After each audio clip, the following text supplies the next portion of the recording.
Assalamualaikum warahmatullahi wabarakatuh. Beberapa bulan yang lalu saya sempat baru ingat lagi gitu sekarang ada channel TIJ gitu kan yang menunjukkan video ada seorang yang mampu mengeluarkan shock terapi tegangan tinggi gitu kan. Itu dulu pernah, dan saya biasa aja udah nonton begitu aja gitu kan, nggak terpikir yang lain-lain gitu. Cuma belakangan ini baru teringat lagi. Kemarin pakai tespen gitu. Tespen biasanya untuk ngukur listrik ya kan, kabel sebagainya. Tespen yang pakai baterai kecil gitu, mikro. Ditempelkan ke tangan yang satu lagi, nyala. Oh, ternyata di tubuh kita itu ada listrik. Orang menyebutnya listrik apa? Elektrostatis ya, atau elektromagnetis.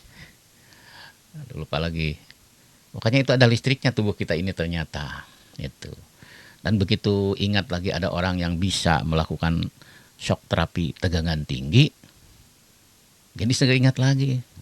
Oh, kalau saya belajar gimana ya gitu kan, bisa nggak atau bisa diajarkan enggak? Kan kalau listrik kita yang diukur ternyata ada tegangan mini volt itu atau mikrovolt, itu ukurannya kecil gitu kan, hanya bisa diukur dengan test pen gitu. Tapi ini kan tegangannya tinggi. Saya buka-buka lagi, ukuran tinggi rendah itu dari yang biasa digunakan oleh PLN itu berapa. Karena yang saya tahu tegangan rumah itu kan 220 volt ya. Nah, itu tegangan rumah itu dulu masih 110 volt waktu saya masih kecil, 110 rata-rata alat elektron itu 110. Kemudian berkembang ada lagi yang dua pilihan, ada 110 pakai saklar pilih 120. Sekarang udah otomatis deteksi sendiri kan, mau 110, mau 200, mau seberapa, sampai 250 kalau nggak salah. Perangkat elektronik sekarang udah otomatis berpindah sendiri gitu kan. Dulu mah pakai saklar. Waduh, 220 volt. Ini tegangan tinggi berapa kata saya teh. Tegangan tinggi teh kebayang gitu kan. 220 volt aja udah banyak orang jadi korban gitu kan. Tersengat gitu kan. Apalagi kalau nggak pakai sendal, basah lagi, udah nyambung ke bumi, langsung ngaku rubuh. Ya saya lihat-lihat tegangan rumah itu ternyata masuknya ke dalam tegangan rendah. Pantesan suka ada trapo, namanya trapo step down gitu kan ya, untuk menurunkan tegangan. Sehingga jadi 220 volt. Tegangan rendah saja udah 100 volt sampai 1000 volt atau 1 kilovolt. Biasanya tulis 1 kp. Yang sedang saat 1000 volt atau 1 kp sampai 56 kp. Nah, yang tinggi gede banget, 36 kilovolt sampai 150 kilovolt. Jauh banget dengan 220 volt di rumah. Sebenarnya ada lagi yang ekstra tinggi, katanya 150 kilovolt sampai 750 kilovolt, dan yang ultra tinggi 750 kilovolt di atas itu. Ya mungkin yang listrik-listrik gede yang tiangnya membentang di angkasa itu kan, yang antar bukit, saya lihat yang bentangan ekstra tinggi itu kan biasanya nggak pendek, dibuat tinggi karena memang katanya ada radiasi, makanya orang yang terlalu itu biasanya oleh PL diberi kompensasi yang terlewati kabel-kabel ultra tinggi atau ekstra tinggi itu. Nah, saya kira tegangan tinggi juga sudah gede banget gitu. Kalau dibagi untuk beberapa rumah itu udah banyak yang terbantu gitu. Nah, dari situ kenapa orang ini tidak dipotensi kan? Kita kan sekarang sedang membangun kemandirian energi ya. Bukan kemandirian pangan saja, tapi kemandirian energi, baik itu BBM gitu kan, bahan bakar minyak bumi, dari minyak bumi yang biasa kita beli untuk kendaraan, atau juga untuk industri mah bahan bakarnya dari batu bara gitu kan, tapi kan polusinya cukup besar. Solar, kita punya potensi sebenarnya yang banyak kalau kita manfaatkannya. Ada potensi sinar matahari yang terang benderang setiap waktu di Indonesia, kecuali musim hujan mungkin bisa dimanfaatkan tuh. Di negara lain sudah banyak, di Cina sudah jalan aja dibuat sedemikian rupa bisa menangkap sinar matahari untuk jalan listrik. Danaunya juga ada terapung gitu kan, jadi ada biota yang hidup di danau tetap gitu kan. Jadi posisinya aja bagaimana merekayasanya. Tapi sinar matahari yang ada tidak terbuang gitu kan, bisa ditangkap oleh sel surya, kemudian masuk ke pembangkit listriknya.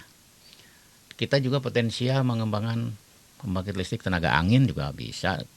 Potensial juga kan angin di kita, bukan di Belanda saja.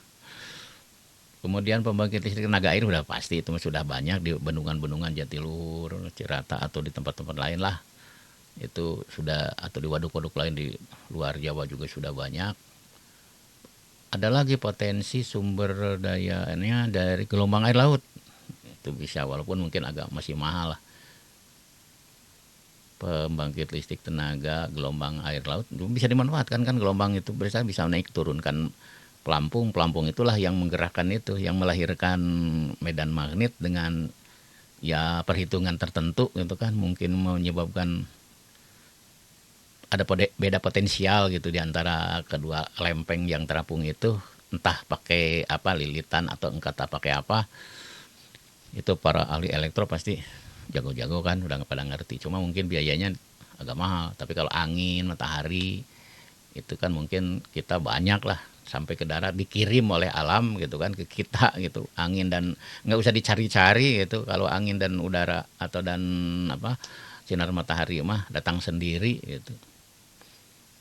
Air hanya di daerah yang curah hujan tinggi dan banyak air tentunya, dan curam gitu kan. Kalau yang datar nggak bisa, karena tidak mungkin ada arus keras deras seperti air terjun. Ternyata kita punya potensi juga, ada orang entah bisa dipelajari atau tidak, bisa mengeluarkan shock terapi tegangan tinggi. Kenapa tidak dimanfaatkan ya, potensial sekali ini. Dikirim misalnya orangnya ke daerah terpencil untuk menerangi saudara-saudara kita yang masih gelap gitu kan, sambil beramal baik gitu pada orang. Luar biasa, patut kita hormati, patut diapresiasi kalau ada orang seperti itu gitu. Itu aja sih pikiran saya, nggak kemana-mana. Soal permasalahan yang katanya ada itu adalah suatu permasalahan sosial gitu misalnya, ya nggak terpikirkan kan, itu udah lama saya nonton video itu. Hanya terbersit, wah bisa dimanfaatkan nih pembangkit listrik tenaga shock terapi gitu kan. Itu maksudnya. Dan ini waktu video yang sudah lamanya itu ini. Saya ingatkan kepada para santri, baik yang ada di Jember, atau yang ada di Banyuwangi, atau yang ada di Lumajang, atau yang ada di Probolinggo, atau yang ada di Pasuruan, atau yang ada di Madura, atau yang ada di Surabaya. Para santri, jikalau ada kelompok-kelompok iman, kelompok-kelompok pencaci maki Sada Alawiyin ini, pertama laporkan dulu kepada aparat kepolisian. Tapi kalau kepolisian tenang-tenang saja, polisinya tidak mau bergerak, polisinya malah memberikan fasilitas, umpamanya kita akan kasih shock terapi mereka dengan tegangan tinggi, kita akan kasih shock terapi terhadap mereka, tunggu waktunya. Apalagi kelompok-kelompok dajjal imat ini, kira-kira dibiarkan atau dilawan? Lihat, saya kasih peringatan terhadap kelompok-kelompok imat dan kelompoknya. Suatu hari saya akan kasih shock terapi dengan tegangan tinggi kepada sampean. Kami akan kasih shock tegangan tinggi nanti. Kami akan berikan shock tegangan tinggi. Makanya kami periksa, ada kelompok imat tadi malam di Jember. Saya katakan, kenapa tidak lapor secepatnya? Kita akan kasih shock terapi. Dimanapun dia sembunyi, kita akan kasih shock terapi. Kita periksa beberapa tempat yang mencurigakan, tidak ada, kita akan kasih shock terapi. Ya, itu seorang Habib yang punya kemampuan yang luar biasa. Salut, luar biasa.